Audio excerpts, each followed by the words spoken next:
Hey guys, what's up? It's Asylum Reviews here, and I know today was supposed to be another edition of Pay-Per-View Talk, but I didn't get a hold of anybody, so it's just gonna be me, and that's why you actually see my face this time. So this is gonna be a short little video, just giving you my predictions for Roadblock End of the Line, which premieres in about an hour. The kickoff show is starting right now.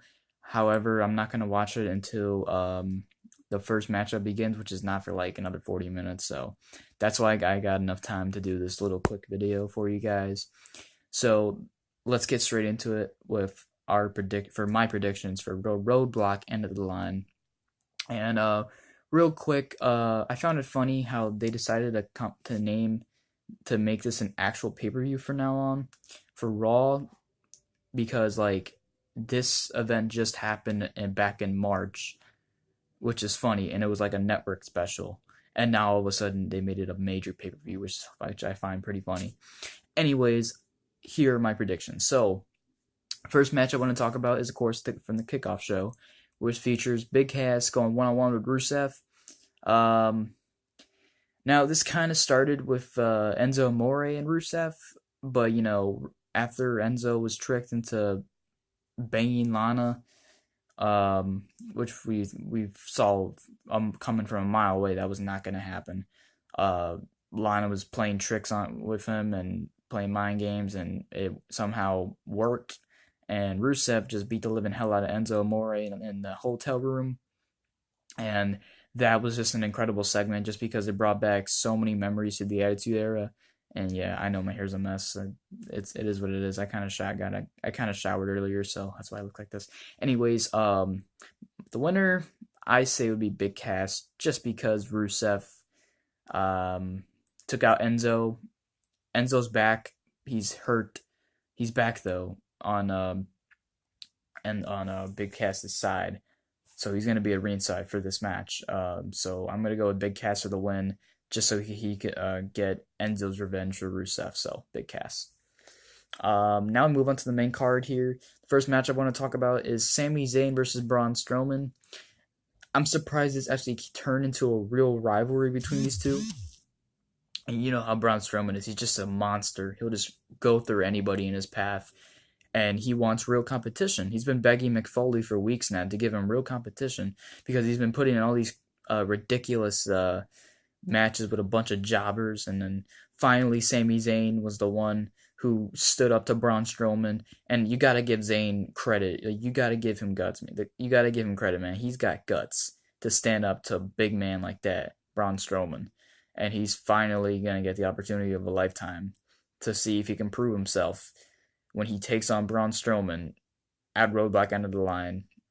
And basically the stipulation here is if Sami Zayn can survive 10 minutes of Braun Strowman, then that's it's good for him. That means, he would consider him as real competition to Braun Strowman, because Braun Strowman hasn't had a match longer than 10 minutes, not longer than like 2 minutes with anybody in the Raw roster so far. And if Sami Zayn can do it, then that would be a miracle. Hopefully it does happen, because I feel like they're gonna stop the match, like kind of like what they did a couple of weeks ago in Raw. Excuse me. Kind of like how they did a couple of weeks ago in Raw, where they had Braun Strowman fighting Sami Zayn, and Sami Zayn, just got his ass beat, and Mick Foley came out, stopped the match, and Braun Strowman was declared the winner. I feel like something like that's gonna happen. It's not gonna be a clean match. I'm gonna say that it's not gonna be a clean match. It's obviously, oh god, sorry about that. It's obviously not gonna be a clean match. Strowman is he might win. Actually, no. Here's how I see it going down. So Braun Strowman is gonna annihilate Sami Zayn. Sami Zayn might get a little comeback, and then he might try to go for a hula kick, and then Braun Strowman counters it, and then boom, the reverse choke slam, or whatever finisher he has now, the running power slam. I don't care what it is. Braun Strowman hits his finisher. Let's just say he goes for the 1, 2, 3. But instead of that happening, Mick Foley comes out, stops the match once again, and then Braun Strowman wins like that. Or they could just actually have Braun Strowman defeat Sami Zayn. Look, the point is, I feel like Braun Strowman needs to defeat Sami Zayn. That way, he could be moving. He could be moving on to SmackDown Live, because SmackDown Live is, it represents big opportunities. It's basically the A show, and no, what am I saying? It is the A show, and that's why I'm going to it. So Sami Zayn needs to lose to Braun Strowman. It's not that I don't want him to win. It's just I feel like he needs to lose so that way they could just bring him to SmackDown Live, because he has so many other opportunities he can have in SmackDown Live. He could be fighting AJ Styles for the WWE Championship, and that would be a hell of a match. He could go after The Miz, kind of like a Survivor Series rematch, and then he could take the Intercontinental title away from The Miz. Just basically, they need to move Sami Zayn to SmackDown Live. So my final prediction is that Braun Strowman is going to win. All right. The next matchup I'm going to talk about here is for the Tag Team Championships. We have the longest reigning WWE Tag Team Champions in history, The New Day. Yeah, I cannot believe it. I'll be honest here. I really wasn't expecting the New Day to beat Demolition's record of 478 days as WWE Tag Team Champions, but it ended up happening, and New Day are the longest Tag Team Champions right now in WWE history, which is insane. So they could pass like 500 days and still be Tag Team Champions. Like, this is crazy. It could just this entire title run should just keep on going. Can you imagine if it happens for like in another year?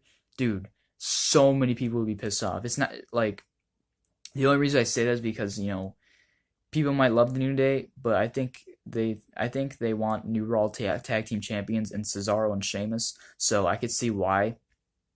Now there's two things I want to happen. Two things I think that should happen. One, actually, like two. Okay, what I mean to say is, like, I feel like one of these two things is gonna happen. One, either the New Day retains, or two, we crown new tag team champions. And it's really hard here because I love both teams. I love that Sheamus is a face now. He's not a fully a face yet, but you can tell since he's getting along with Cesaro now, he's getting back into that face run. He's been a heel. It's just like Seth Rollins was heel for like 2 years. Sheamus has been doing the same thing for 2 years. He turned heel the night after WrestleMania 31. So it's time for a face run. It's time for another face run for Sheamus. So that way, he can be taken seriously again. Because the only time this heel thing with Sheamus was ever taken seriously was when he won the WWE title from Roman Reigns at Survivor Series last year, and when he was in the League of Nations with Wade Barrett, Rusev, and Alberto Del Rio. So yeah, and then that went downhill. Final predictions. I feel like New Day is going to retain, just because I feel like Xavier Woods might get involved and cost Sheamus and Cesaro the tag titles. It's kind of like a mixed choice here because, like I said, one, I want New Day to retain, and two, I want to see new tag team champions in Cesaro and Sheamus, just because these guys have been on a roll lately.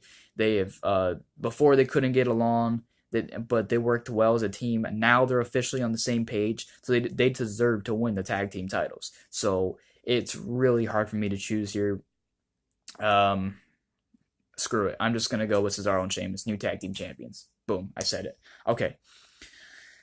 Let's talk about the triple threat match for the Cruiserweight title. We have Rich Swann, the new Cruiserweight champion, defending against TJ Perkins and the Brian Kendrick. This is going to be an incredible match just because it's with the Cruiserweights, and the Cruiserweights never disappoint us.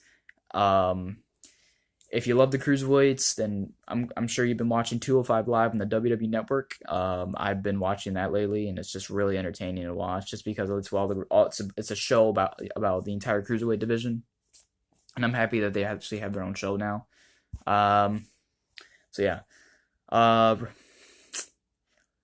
it's gonna be a good match. I'll tell you that much. But I feel like Rich Swann needs to retain because if say T.J. Perkins were to win the title or Brian Kendrick wins the title back, I feel like some people on the internet would start complaining and be like, oh, they started playing hot potato with the women's title, and now they're gonna start playing hot potato with the cruiserweight title. Like, what is going on here? That's why we're all trash and SmackDown Live as a DA show.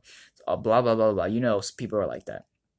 So, um, two reasons why I think Rich Swann should retain. One, so that people stop complaining and not say that the cruiserweight title is being treated like a hot potato, like a game hot potato. I mean, and the other reason is so Rich Swann can stay as a cruiserweight champion because he just won the title like a couple weeks back on 205 Live and from the Brian Kenrick, which I was really shocked about.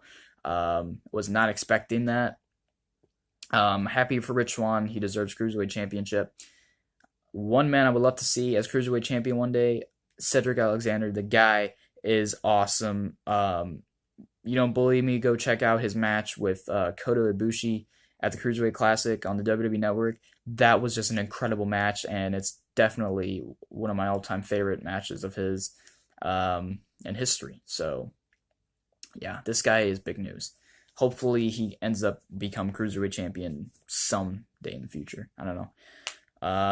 So yeah, final prediction: Rich Swann retaining the Cruiserweight Championship. Let's see here. Okay, now let's talk about Seth Rollins going one-on-one with Chris Jericho. Now, let's see. Okay, I heard something about this match, and it's actually true. So, if you didn't know, Seth Rollins was on this pay-per-view winning, I wouldn't say winning streak, but he was on this pay-per-view streak where the past, I want to say, 17 matches on a pay-per-view, it's all been for a title. And Rollins was featured in it. So that streak is going to be broken tonight because the past 17 pay-per-view matches for Seth Rollins have been for a championship. Win or lose, he's still on this pay-per-view streak. But however, that's going to end tonight when he fights Chris Jericho one-on-one. Because Jericho, like he said before, the only reason why he's not going after the Universal title right now is because of Chris Jericho. Chris Jericho is in the way of Seth Rollins. Rollins wants to eliminate Jericho out of the equation, and he wants to go after the Universal Champion Kevin Owens. That's if Kevin Owens retains. And yeah, so Seth Rollins, man, I've really been enjoying his face run lately. I love him more than he's a heel or face. He's one of those wrestlers where I love to see him as a good guy or a bad guy. Nonetheless, he's just awesome, just like AJ Styles on SmackDown Live. Final prediction, I'm going to go with Seth Rollins for the win here, just because he has so many victories over Chris Jericho, and I feel like if Jericho were to win, it really wouldn't do anything for him. So, yeah, I'm going to go with Seth Rollins. It's not that I don't want Jericho to win, I just feel like Rollins needs to win so that way he can get another Universal title shot. So, final prediction, Seth Rollins. Okay, two more matches to talk about here. First one, I don't know if this is going to be the main event or not, just because it's a long match. You know what I'm talking about. The 30-minute Iron Man match for the Raw Women's Championship between Sasha Banks, the champion, and the challenger, of course, Charlotte. I really thought this feud was over, like at Hell in a Cell. I thought it was over when Sasha won the title back on Raw for the third freaking time. But no, this is going to be the final time these two fight together. Thank God. Thank the Lord. I am so sick of this rivalry. And I'm sure a lot of you are too. So this will be the end of a chapter. This will be the how do you say it? This will be in the record books or whatever. This rivalry will be put to rest. 30 minutes Iron Man match. So we've seen Sasha Banks in an Iron Man match before with Bayley on I believe it was NXT Takeover Respect. Yeah. If you didn't go see that match, you should definitely check that match out. Not saying you should check it out right now, just because Roadblock is going to start very soon, in about 40 minutes. Um, but sometime on your time off, you should go check out Sasha Banks versus Bayley at NXT Takeover Respect in a 30-minute Iron Man match for the NXT Women's Championship. That was one hell of a match, and yeah, just like NXT Takeover Brooklyn, another show stealer right there, just because it was the main event and it featured the women. Do I think that Sasha and Charlotte are gonna main event the show just like they did at Hell in a Cell? It's a possibility that they could main event the show. Just because they're gonna be fighting each other for half hour straight. Uh, some people are just like, if you want to end this rivalry, why not make it an entire hour? And I'm just like, bro, are you kidding me? We've been seeing this rivalry for God knows how long now, like 3, 4 months. Jesus, I can't even keep count. I think this rivalry's been going on since like SummerSlam. August, September, October, November, December. 5 months. You have got to be kidding me. 5 months, dude. This rivalry needs to be put to rest.